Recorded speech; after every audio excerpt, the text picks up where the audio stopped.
dog. William and the dog. Every Saturday morning, William took Mrs. Lacey's dog Toffee for a long walk.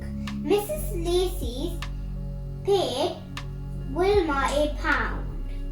He was supposed to be saving up for a computer, but so far he had only saved 70p. One Saturday morning, William was about to set off for Mrs. Lacey's when Hamid came around. "Come on," said Hamid. "We are going to the shopping center to buy a tape." "I can't," said William. "I have to take Toffee for his walk." "No problem," said Hamid. "We can take Toffee shopping with us. Then we'll give him a run in the park." Hamid's idea wasn't really a good one.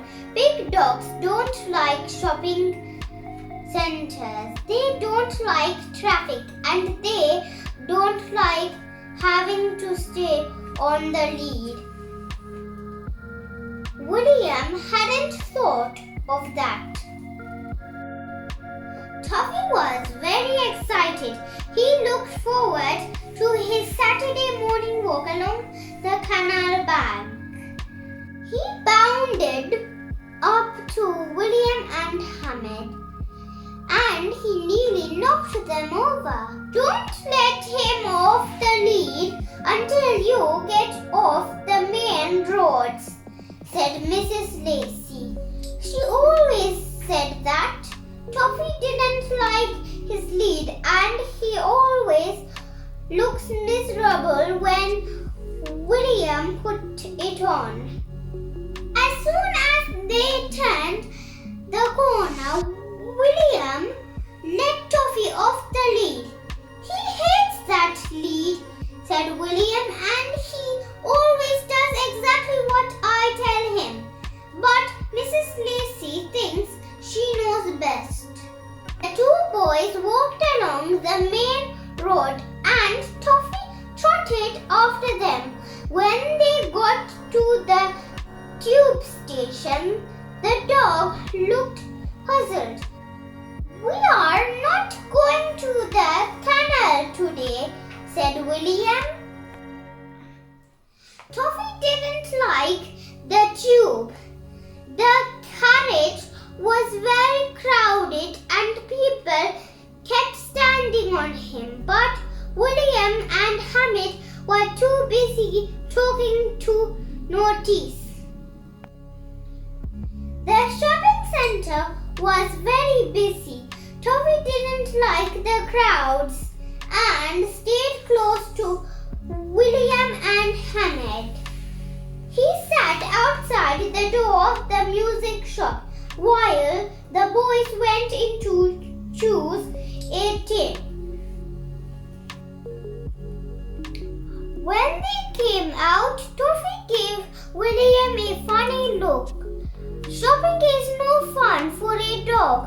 He wanted to go for a run." "Come on, Toffee," said William. "Time for a drink." There was a cafe in the shopping center. "We'd better put Toffee on the lead," said Hamid.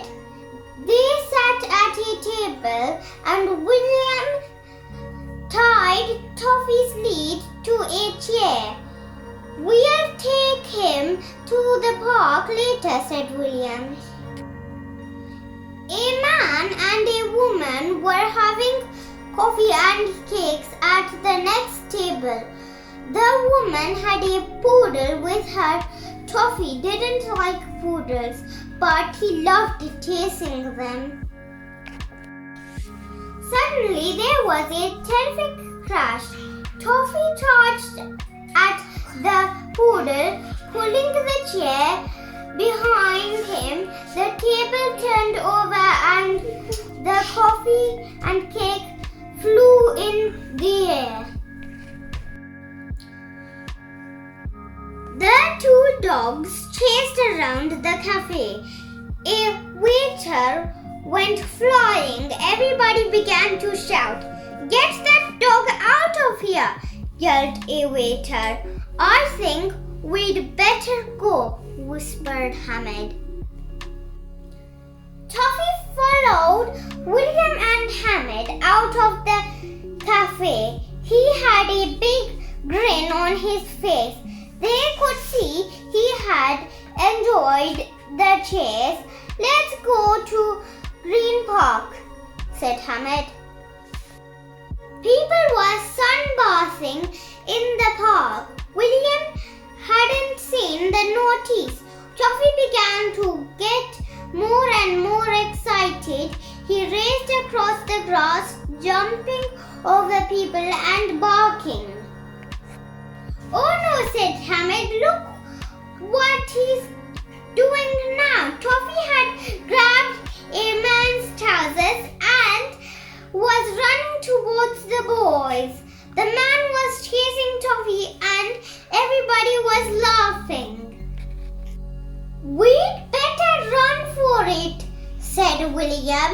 They ran out of the park and along the pavement. Toffee ran after them. At last he dropped the trousers and caught up with the boys. "Pretend you don't know him," said William. "You'd better put him on the lead," said Hamid. "Has that man got his trousers back?" asked William.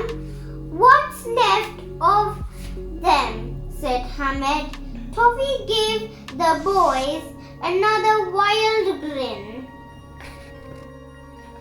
William pulled Toffee's lead out of his pocket. Toffee gave him a funny look. "Come here, boy," said William.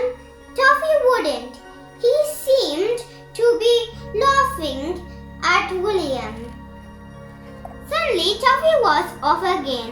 He ran straight into a big department store. "Not again," gasped William. The shop sold all sorts of food. William and Hamid ran through the doors. Everybody was trying to catch Toffee. People were falling over each other. Displays of food were crashing down. "Get that dog out of here!" yelled the manager. Toffee went straight on to the meat department. Toffee saw what he wanted. He jumped onto one of the counters and grabbed a big fish. "That's interesting," said Hamid.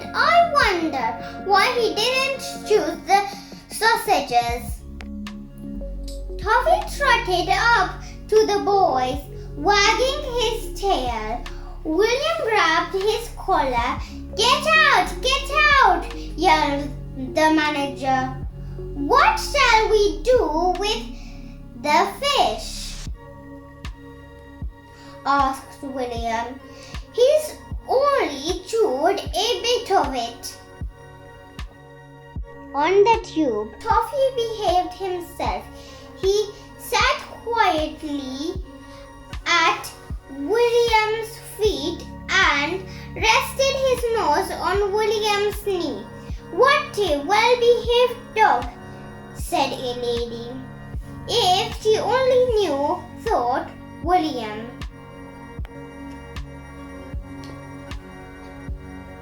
The train stopped at the first station and a few people got off. Then, just before the door closed, Toffee got off. The boys rushed to the doors, but it was too late. Toffee grinned at the boys as the train began to move off. "We've lost him," yelled William. "Whatever will Mrs. Lacey say?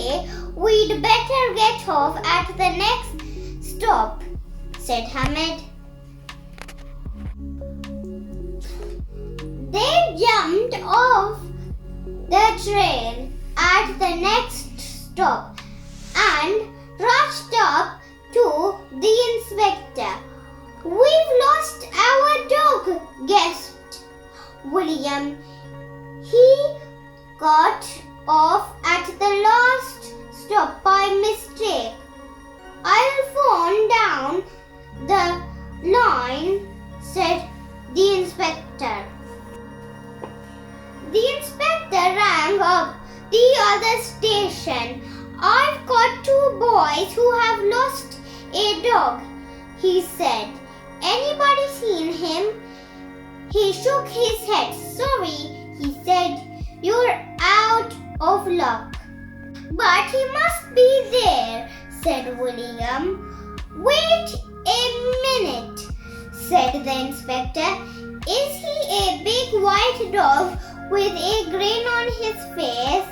"Yes," said William. "Have they got him?" "No," said the inspector.